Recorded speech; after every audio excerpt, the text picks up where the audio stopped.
Bonjour tout le monde, j'espère que tout va bien chez vous. Alors, on a déjà vu une méthode de calcul des primitives et des intégrales et ça a été la méthode d'intégration par partie. Aujourd'hui, on va voir une autre méthode. Cette méthode s'appelle la méthode du changement de variable et elle a comme objectif la même chose, calcul des intégrales et des primitives. Ok? Supposons qu'on a une fonction appelée x et qu'on veut calculer sa primitive grand F de x, oui, t de x, ou l'intégrale, si on donne aux extrémités des nombres. OK? D'après le nom de cette méthode, intuitivement, on peut bien comprendre qu'il s'agit des changements de variables. Je vais entrer directement dans le sujet. Il y a deux types de changements de variables à effectuer. Soit le premier changement de variable t est égal à phi de x, ou le changement de variable x est égal à oméga t. Ça, c'est le deuxième cas. Attention, ces cas sont indépendants, c'est-à-dire ici, je peux prendre à la place de t une autre variable u. OK? Pour le premier cas, on utilise le premier cas si l'élément différentiel, c'est-à-dire cet élément f de x, d de x, oui, peut s'écrire sous cette forme, c'est-à-dire égale une fonction g phi de x fois phi prime de x d de x. OK? Le 1, l'égalité 1 est équivalente, c'est-à-dire que d de t sur d de x, ce n'est que phi prime de x. La variation de t sur la variation de x, ce n'est que la dérivée de la fonction phi prime phi de x. OK? Ceci est équivalent à d de t est égal phi prime de x d de x. OK?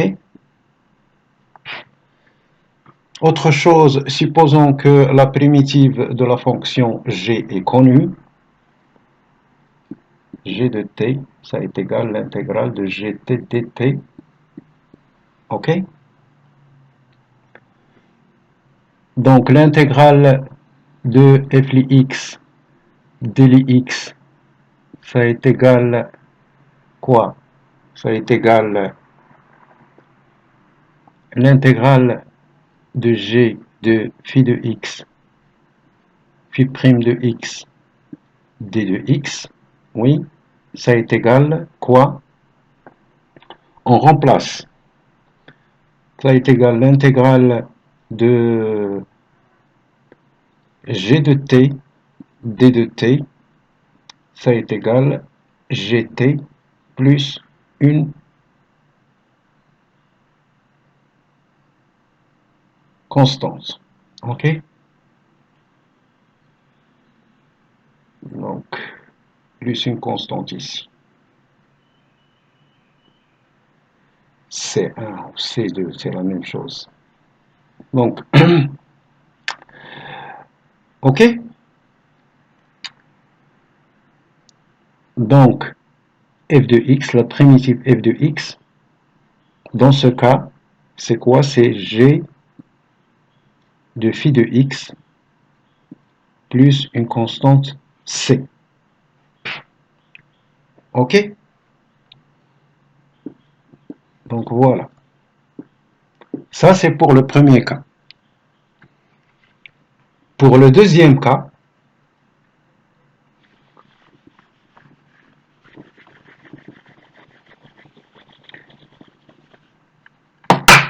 pour le deuxième cas, 2 est équivalent à dire que d de x, d de t, ça est égal oméga, oméga prime de t. Ceci est équivalent à d de x est égal oméga prime de t, d de t. OK? Revenons à notre élément intégral en l'intégrant. l'intégrale f de x d de x, ce n'est que l'intégrale de f de oméga x fois oméga prime de t, d de t, ok, est égal quoi? Supposons que ça, la primitive de cette, attention, oméga t ici. La primitive de cette fonction, elle va nous donner une fonction kt. Kt plus une constante. Ok? Supposons que cette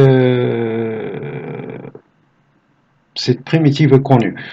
Vous allez voir, ici, ça vous paraît un petit peu bizarre, plusieurs conditions doivent être vérifiées, soit concernant l'élément différentiel, soit les primitives déjà connues. Ça vous paraît un peu, c'est difficile de vérifier toutes ces conditions, mais en fait, dans les exercices, vous allez voir que on peut remarquer, on a besoin un petit peu d'intuition, on peut directement remarquer quels sont les changements de variables qu'on peut effectuer. Ok? Donc, ici, donc f de x dans ce cas, la primitive dans ce cas, c'est quoi? C'est le k, t plus c, ça est égal le k oméga moins 1 de x plus c. Ici, il faut faire attention. Retenez ça, s'il vous plaît. Lorsque vous effectuez ce type de changement de variable dans les intégrales, la fonction oméga doit être une fonction bijective. Parce qu'on ne peut pas parler de la fonction réciproque oméga moins 1 si la fonction n'est pas bijective. C'est-à-dire une fonction f est une fonction bijective, c'est-à-dire que l'équation f de x est égale à y admet une unique solution. Ok?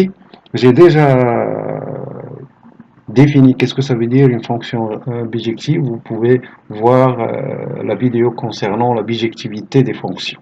Ok? Voilà. De toute façon, on manipule cette méthode avec les exercices. Mais il ne faut jamais oublier que le cadre théorique, c'est le fondement. Il faut toujours être au courant de la construction même de cette idée de changement de variable. Il y a un théorème très connu, même, je vais l'énoncer. C'est le théorème du changement de variable. Donc, si on a une fonction phi de AB à valeur dans I, oui, avec phi dérivable, oui, et phi prime de cette fonction est intégrable. Intégrable, je vais définir qu'est-ce que ça veut dire. Est intégrable, oui. Et f, une fonction définie de l'intervalle I à valeur dans R avec f continu,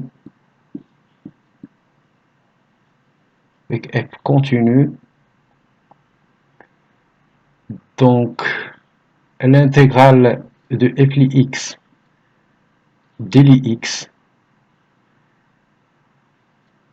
phi de a phi de b, ça est égal l'intégrale de a b f de phi de a de phi de x de t, pardon,